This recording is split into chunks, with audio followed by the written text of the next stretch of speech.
மானம் ரோசம் சூடு சொரணை இல்லாத ஒரு கேடுகட்ட பிறவிதான் இன்றைய எடப்பாடி பழனிசாமிங்கிறவர். திடீர்னு அப்படின்னு ஒரு சத்தம் கேடுச்சு. என்னடான்னு பார்த்தா ஏதோ சேரு உடஞ்சிருச்சான்ட்டு திண்டுக்கல் செஞ்சு அப்படின்றாரு. அடியில் ஐயா வந்துகிட்டு இருக்காரு. நான் ஊர்ந்து வந்துட்டேன், நான் ஊர்ந்து வந்துட்டேன், நான் ஊர்ந்து வந்துட்டேன் முதல்ல வர சொல்றாரு. ஊர்ந்து வந்துட்டேன்ல, இதுக்கு பிச்சை எடுத்து பொழைச்சிடலாம்யா. உள்ள என்ன நடந்திருக்குன்னு நினைக்கிறீங்க? தனியா அமித்ஷாவும் எடப்பாடியும் என்ன நடந்திருக்கான்? அண்ணனுக்கு தான் பழக்கப்பட்ட வேலையாச்சே. அது மேட்ரு முடிய போகுதுன்னாங்க. My matter was closed by our ADMK people. You are going to rescue me. A Palaniswami, என் பேர்ல ஒரு திருமண மண்டபம் அது கட்டினியாயா? மூச்சுக்கு முன்னோரு தடவை உம்மா நொம்மா நொம்மாங்கிறியே. என் பேர்ல இது வரைக்கும் ஒரு சின்ன கிளினிக் கட்டியிருக்கியா? ஒரு கல்யாண மண்டபம் கட்டியிருக்கியா? ஒரு பள்ளிக்கூடம் கட்டியிருக்கியா? ஒரு காலேஜ் கட்டியிருக்கியா? உங்களையெல்லாம் சோத்த போட்டு இப்படி வளர்த்தனடா. என் பேர்ல நீங்க ஒரு கட்டடம் கூட கட்டலையே. அந்த அம்மா கதறி அழுகுது கல்லறைக்குள்ள இருந்து. இப்போ ஒரு போட்டோ வெளியாயிருக்கு, பார்த்துருக்கீங்களா? சின்னம்மா காலில் வரிசையா ஒருத்தராக விழுந்து எந்திரிச்சது ஃபுல் ட்ரெண்ட் ஆகிட்டு இருக்கு. யார்? ஃபர்ஸ்ட் எடப்பாடி, அதுக்கடுத்து செங்கோட்டையன், அதுக்கடுத்து ஒருத்தரா விஜயபாஸ்கர் உழுவார் பாருங்க. அந்த உயரத்துக்கு அதுக்கும் எங்கன கிடந்தாருன்னே தெரியலையா. டமார்னு விழுந்து எங்கடா ஆளை காணான்னு பார்த்தா இவ்வளவுதானே இருக்காப்ல ஆல்ரெடி. அதனால சின்னம்மா கீழே அப்புறம் எந்திரிச்ச பிறகு ஓ அண்ணனா எதனா விழுந்தவரை காணான்ட்டு.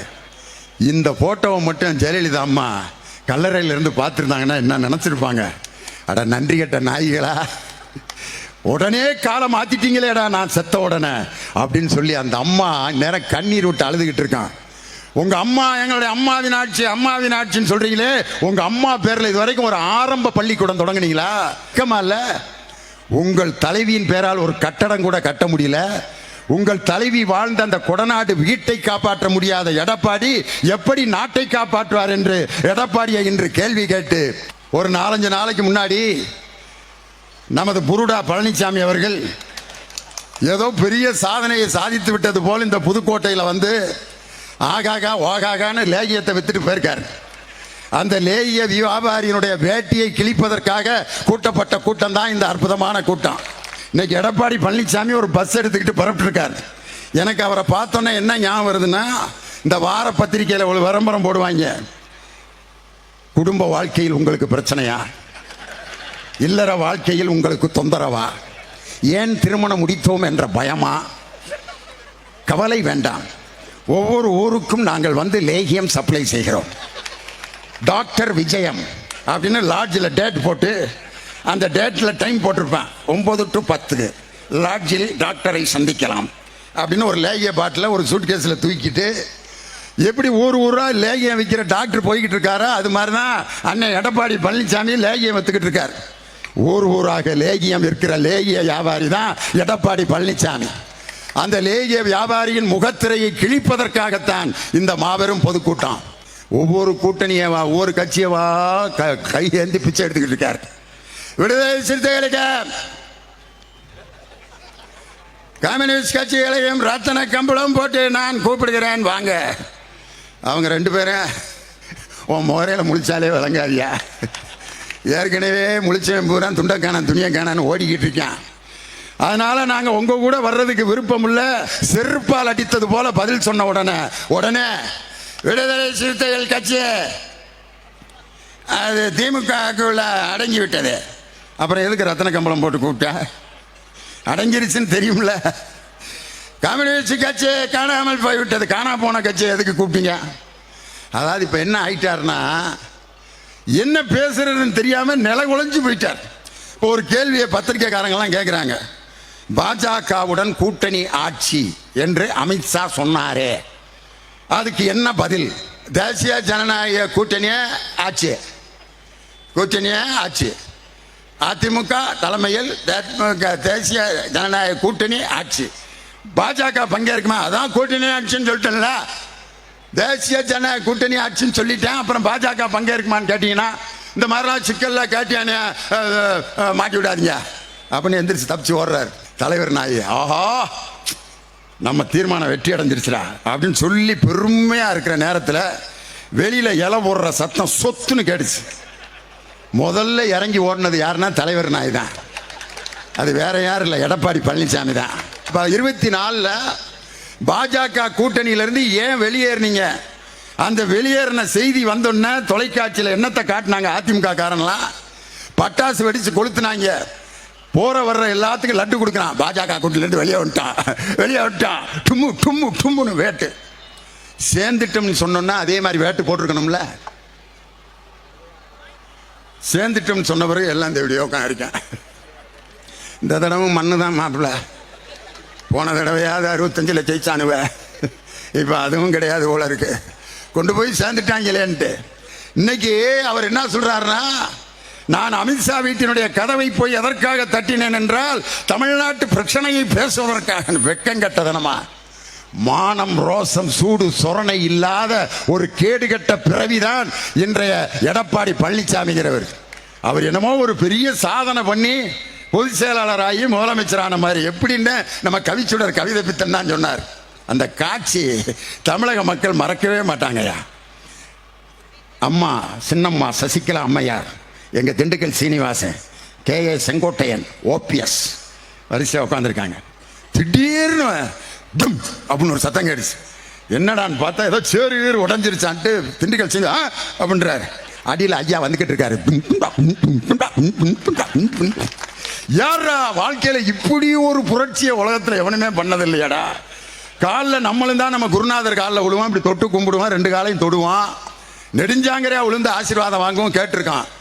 4 சேர் கால்களுக்கு இடையில பூந்து போய் ஒருத்தர் காலை கைப்பற்றின மிகப்பெரிய புரட்சியை செய்த ஒரு கேடுகட்ட அடிமை தான் எடப்பாடி பழனிசாமி. அப்ப அந்த கால் டச் ஆச்சு. யாரு? திண்டுக்கல் சீனிவாசன். யாரா?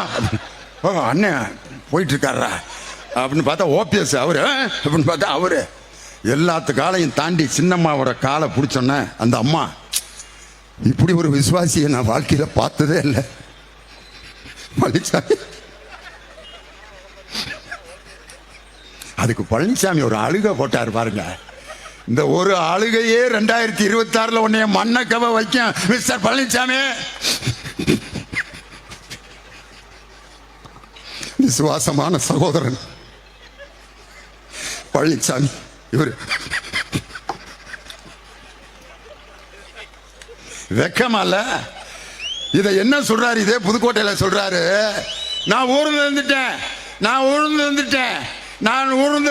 முதல்ல வர சொல்றாரு.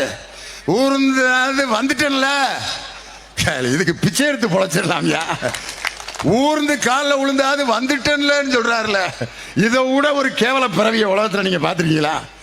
1000 தடவை செருப்புல அடிக்கிறேன்னு சொன்னாங்க, நாற்காலி தர்றேன்னாங்க. அதனால வாங்கிட்டு நாற்காலியில் உட்காந்துட்டேன். அந்த மானத்தை இழந்து போய் காலில் விழுந்து அன்னைக்கு காலில் திண்டுக்கல் சீனிவாசன் அன்னைக்கு ஏற்பட்ட அதிர்ச்சி தான் ஒரு 6 மாசத்துக்கு முன்னாடி மேடையில் பேசுறாரு எங்க அண்ணன் திண்டுக்கல் சீனிவாசன். அதிமுக தொண்டர்களுக்கு ஒரு அன்பான வேண்டுகோள். 2026 நாம் அனைவரும் கஷ்டப்பட்டு உழைத்து MK ஸ்டாலின் அவர்களை முதலமைச்சர் ஆக்கணும். எல்லாம் வேட்டியை பிடிச்சிருக்கிறானே. என்னடா சொன்ன? என்ன சொன்ன? அண்ணே ஸ்டாலினை முதல்வர் அப்படியா சொல்லிட்டேன்னா? ஐயோ சொல்லிட்டேன். சரி எடப்பாடியே போட்டது தானே. உன் நெஞ்சுக்குள்ள இருந்து என்ன இருந்துச்சோ அதை ஒரு மூத்த தலைவர் 2026 அதிமுக காரங்கெல்லாம் சேர்ந்து ஸ்டாலினை முதல்வர் ஆக்கணும்னு சொன்னார் பார்த்தீங்களா? அந்த வார்த்தை தான் 2026 மீண்டும் நம் தளபதியை முதல்வர் ஆக்கும். அமித்ஷாவை போய் இவர் நேரடியாக கதவை தட்டி போறப்ப என்ன சொல்லிட்டு போனாரு? நான் அதிமுகவோட ஆபீஸ் கட்டிட்டு இருக்காங்க, அதை பார்க்கறதுக்காக போறேன். பொய், முதல் பொய். 2வது பொய், டெல்லியில் போய் ஏர்போர்ட்டில் இறங்கணும்னா கேட்குறாங்க, எதுக்காக டெல்லி வந்துருக்கீங்க? இங்கே அதிமுகவினுடைய தொண்டர்கள் எல்லாம் அந்த கட்டிட வேலையை பார்க்கறதுக்காக வர சொன்னாங்க. 12:30 மணிக்கு அமித்ஷாவுக்கு கும்பிடு போடுற மாதிரி போட்டோ வந்துருச்சு. அப்போ கேட்குறாங்க, எதற்காக டெல்லிக்கு வந்தீங்க? அது அமித்ஷா அவர்களை சந்தித்து கேட்குறாங்க, சந்தித்து தமிழ்நாட்டினுடைய கோரிக்கைகளை சொல்வதற்காக வந்தேன். அதை நேரடியாக இங்கே சென்னையில் பரப்புறப்பே சொல்லியிருக்கலாம்ல. ஏன் இந்த திருட்டுத்தனம் என்றுதான் என் தம்பி உதயநிதி ஸ்டாலின் கேட்டாரு. கள்ளத்தனமாக அமித்ஷாவினுடைய கதவை தட்டினீர்கள். உள்ள என்ன நடந்திருக்கும் நினைக்கிறீங்க? தனியா அமித்ஷாவும் எடப்பாடியும் என்ன நடந்திருக்கான்? அண்ணனுக்கு தான் பழக்கப்பட்ட வேலையாச்சே.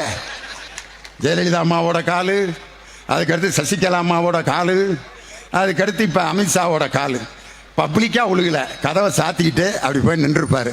அமித்ஷாக்கு தமிழ் தெரியாது. K போல்தாக mister Palaniswami, I am Palaniswami, whole India Anna DMK general secretary. K K pole Palaniswami K. ஒன்றும் இல்லைங்க, அது மேட்ரு முடிய போகுதுன்னாங்க. My matter was closed by our ADMK people. You are going to rescue me. S, நீங்கள் என்ன சொல்கிறீங்களோ அதை நான் செய்கிறேங்க. What you say I will do mister Amit Shah அப்படின்னு அங்கே போய் பிச்சை எடுத்துட்டு, அந்த ஃபோட்டோவில் பார்த்தீங்களா, அமித்ஷா கால் மேலே கால் போட்டு உட்காந்துருக்காரு, பக்கத்தில் கையை கட்டி உட்காந்துருக்காரு ஒரு அடிமை எடப்பாடி பழனிசாமி. ஆனால் என் தம்பி உதயநிதி ஸ்டாலின் உட்காந்துருக்காரு நம்ம பிரதமர் ஐயாவுக்கு பக்கத்தில். பிரதமர் கை கட்டி உட்காந்துருக்காரு, என் தம்பி உதயநிதி ஸ்டாலின் பக்கத்தில் அப்படி கம்பீரமாக உட்காந்துருந்தாரியா. இந்த சந்திப்புக்கு பேர் என்ன? அந்த சந்திப்புக்கு பேர் என்ன? எடப்பாடியினுடைய சந்திப்பு மானங்கட்ட சந்திப்பு. அது கம்பீரமான தன்மானத்தின் சுயமரியாதையோட சந்திப்பு. எடப்பாடி பழனிசாமிக்குனே நான் எழுதிட்டு வந்திருக்கேன் ஒரு பாட்டு. அந்த பாட்டு தான் நாளைக்கு ட்ரெண்டாக போகுது. பாதந்தாங்கி பழனிசாமி, பச்சை பொய்யே பழனிசாமி, பாதந்தாங்கி பழனிசாமி, பச்சை பொய்யே பழனிசாமி, அமைதிப்பட அம்மாவாசன்னு பேரு வாங்கின பழனிசாமி, பாதந்தாங்கி பழனிசாமி, பச்சை பொய் பழனிசாமி. 4 வருஷம் ஆட்சியிலே ஆட்டைய போட்ட பழனிசாமி, 4 வருஷம் ஆட்சியிலே ஆட்டைய போட்ட பழனிசாமி, அம்மாவின் காலடிக்கு துரோகம் செஞ்ச பழனிசாமி, சின்னம்மாவின் காலடியில் புரண்டெழுந்த பழனிசாமி, அமித்ஷாவின் காலடிய கட்டி பிடிச்ச பழனிசாமி, பாதம் தாங்கி பழனிசாமி, பச்சை பொய் பழனிசாமி. அதிமுக கட்சியையே அடகு வச்ச பழனிசாமி, 10 முறை தோத்து விட்டு புருடா விடும் பழனிசாமி, விவசாய மக்களுக்கு துரோகம் செஞ்ச பழனிசாமி, 2026 மண்ணை கவ்வும் பழனிசாமி, பாதந்தாங்கி பழனிசாமி, பச்சை பொய் பழனிசாமி. ஊர் ஊரா போய் லேக்கியம் வித்து கொண்டிருக்கக்கூடிய அந்த பழனிசாமி, அவருக்கு கோயம்புத்தூரில் மீட்டிங் தொடங்கி அந்த விவசாயிகள் மற்றும் தொழிலாளர்கள் கூட்டம் ஒன்று நடந்துச்சு. அதில் முதல்ல ஒருத்தன் கருத்து சொல்ல வந்தான். யார் தெரியுமா? மரியாதைக்குரிய எதிர்கட்சி தலைவர் அண்ணன் எடப்பாடி பழனிசாமி அவர்களுக்கு விறகு வியாபாரிகள் சார்பாக சில கோரிக்கைகளை வைக்கிறேன். முதல்ல ஆள் யார்? விறகு. அதுக்கடுத்து ஒருத்தன் செங்கல். நாங்களெல்லாம் செங்கல் கால்வாய் வச்சுருக்கோம் செங்கல் வியாபாரிகள் சார்பாக. அதுக்கடுத்து இன்னொருத்தன் சிமெண்ட் கலவை வியாபாரிக. இது பாருங்கள் எப்படி சகனம் கரெக்டாக இருக்குன்னு பாருங்கள். விறகு, செங்கல், சிமெண்ட் கலவை. இது எதுக்கு பயன்படுத்துவாங்க? எரிச்சிட்டு சமாதி பண்ணுறதுக்கு. காளியம்மன் கோயிலில் சாமி கும்பிட்டு வந்து முதல்ல விறகு, செங்கல் சூளை, அதுக்கப்புறம் சிமெண்ட் கலவை. அதுலேயே பக்கத்தில் யார் வேலுமணி சொல்கிறாரு, சகனமே சரியில்லையாடா, யாரா இவனுகளை கூட்டி வந்தது, வேற எவனையாவது பேச சொல்லுங்கடான்னா திருப்பி அவன் வந்து விறகு அவர் வேற ஏதாவது பேசா சும்மா விறகு விறகு விறகுன்னுக்கிட்டு. இன்னைக்கு நான் கேட்குறேன், பாட்டாளி மக்கள் கட்சி கூட்டணியில் இருந்தப்ப எங்கள் திண்டுக்கல் சீனிவாசன் தான் திண்டுக்கல்லில் நடந்த மேடையில் பாட்டாளி மக்கள் கட்சியினுடைய ஐயா ராமதாஸ் ஐயா உட்காந்துருக்காரு. திண்டுக்கல் சீனிவாசன் ஓட்டு கேட்டார். எங்களுடைய கூட்டணி கட்சி பாட்டாளி மக்கள் கட்சிக்கு ஆப்பிள் சின்னத்திலே வாக்களிக்கும்படி கேட்டுக்கொள்கிறேன். ஒருத்தன் வேட்டியை பிடிச்சி இழுத்தானே, சின்ன மயரனே, என்னடா சொன்னேன்? ஆப்பிள்னு சொல்லிட்டேனே. மாம்பழம், சரி ஏதாவது ஒரு பழத்தை சொல்லிட்டேன்ல, விடுறா, அதான் தோக்கத்தானே போகிறேன் அப்படிங்கிற மாதிரி எந்த பழத்தில் போட்டேன் என்னன்னு ராமதாஸ் அப்பயே பார்த்தாரு. இவங்களோட போய் சேர்ந்து நம்ம எப்படா கூட்டணியில் வாழ்கிறதுன்ட்டு. அதே அன்புமணி ராமதாஸ் எடப்பாடி பழனிசாமியை சொன்ன வார்த்தை என்னைக்கு நான் சொல்கிறேன், டயர் நக்கி கூட்டங்களோடு நாங்கள் கூட்டணி வைத்தது தப்பா போச்சுன்னு டயர் நக்கின்னார். அதுக்கப்புறம் அதே அன்புமணியை கூட்டிகிட்டு தருமபுரியில் ஓட்டு கேட்க வர்றார்.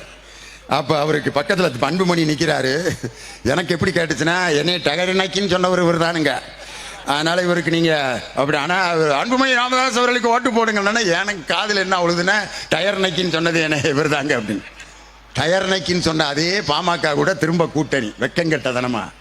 பாஜகவுடைய கூட்டணி சேர்ந்ததுனால தான் நாங்கள் தோத்து போனோம்னு யாரு முன்னாள் அமைச்சர் டி ஜெயக்குமார் அவர் பார்த்தீங்கன்னா அவர் சொல்றது, இந்த பாஜகன்னு ஒரு கட்சியில் மட்டும் நான் கூட்டணி வைக்கலன்னா இன்னைக்கு நான் எம்எல்ஏ ஆயிருப்பேன். சிவி சண்முகம் சொல்றாரு, இந்த கேடுகட்ட பாஜக கட்சியால தான் நானும் தோத்து போனேன், இந்த கட்சியோட கூட்டணி வச்சு தான் தொலைஞ்சு போனான் அப்படின்னு சொன்னேன். சிவி சண்முகம் அந்த வேன்ல எடப்பாடி பழனிசாமி பேசிட்டு இருக்காரு, பக்கத்தில் நிற்கிறாரு. இந்த அப்படியே அவர் நம்ம மாவட்ட செயலாளர் சொன்ன மாதிரி அந்த மொழியிலேயே தெரியுது, பாஜகவோட கூட்டணி நாங்கள் வச்சிருக்கோம், நாங்கள் யாரு கூட வேணாலும் வைப்போம்யா, நீ எதுக்கு அதை பற்றி கவலைப்படுறீங்க அப்படிங்கிறப்ப சிவி சண்முகத்தோட மைண்டு வாய்ஸ் தோக்க போகிறேங்கிறது தெரிஞ்சு போச்சு. ஏதோ கடைசியாக கூட்டத்தை பார்க்கணும்னு ஆசைப்பட்டிருக்காரு, அதனால ஏற்பாடு பண்ணியிருக்கான் அப்படிங்கிற மாதிரியே இருக்கு அவர் முகத்தை பார்த்தா.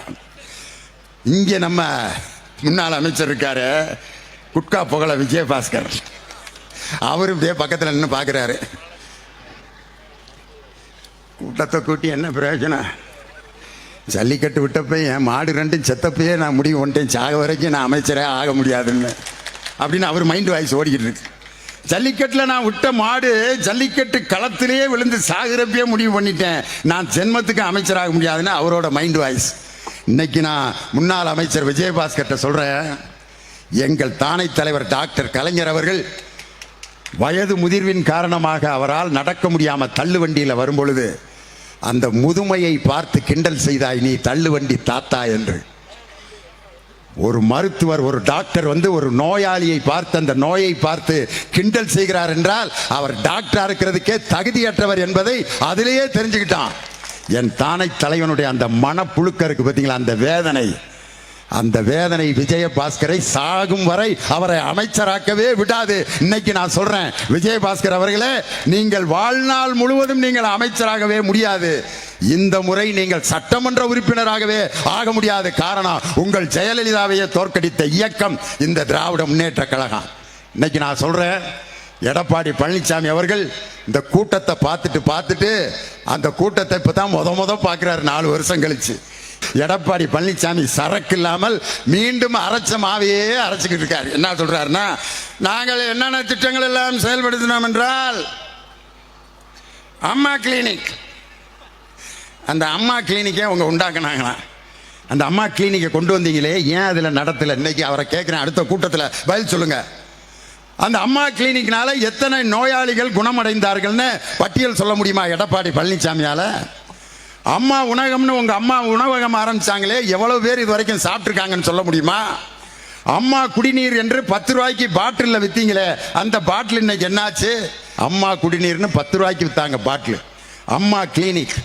அப்புறம் இன்னொன்று சொல்றாரு, மருத்துவ கல்லூரிகளை மாவட்டந்தோறும் நாங்கள் தான் கொடுத்தோம். வெக்கம் இல்ல எடப்பாடி அவர்களே? இன்னைக்கு வரிசையான என்னுடைய திட்டங்களை சொல்லவா? தலைவர் போட்ட திட்டத்தை, உங்க அம்மாவுக்கே சமாதி கட்டுறதுக்கு 6 கோடி ரூபாயை பாக்கி வச்ச கேடுகட்ட நன்றி கட்ட குரூப்பியா நீங்க? ஜெயலலிதா அம்மாவுக்கு நினைவிடம் கட்டுறதுக்கு 6 கோடி அந்த கான்ட்ராக்டர் கொடுக்கல, உங்க அம்மாவோட சமாதிக்கே 6 கோடி ரூபாய் இன்னைக்கு சாங்ஷன் பண்ணவர் என் தலைவரியா? உங்க அம்மாவுக்கு எவ்வளவு பெரிய பெருமை சேர்த்திருக்காரு தெரியுமா என் தலைவர்? ஊராக லேகியம் விட்டு கொண்டிருக்கக்கூடிய அந்த லேகிய வியாபாரி விரைவில் மக்களால் துரத்தி அடிக்கப்பட்டு மண்ணை கவப்போகும் காலம் வெகு தொலைவில் இல்லை. 2026 2ஆம் முறையாக மீண்டும் முதலமைச்சராக பொறுப்பேற்க போகிறவர் எங்கள் தளபதி மு.க. ஸ்டாலின் தான். அதுவரை திராவிட முன்னேற்ற கழகத்துக்காரன் ஓய மாட்டான், உறங்க மாட்டான். கண்டிப்பாக 200 தொகுதிகளில் நாம் வெற்றி பெறுவது உறுதி என்று சொல்லி உங்களிடமிருந்து விடைபெறுகிறேன். நன்றி, வணக்கம்.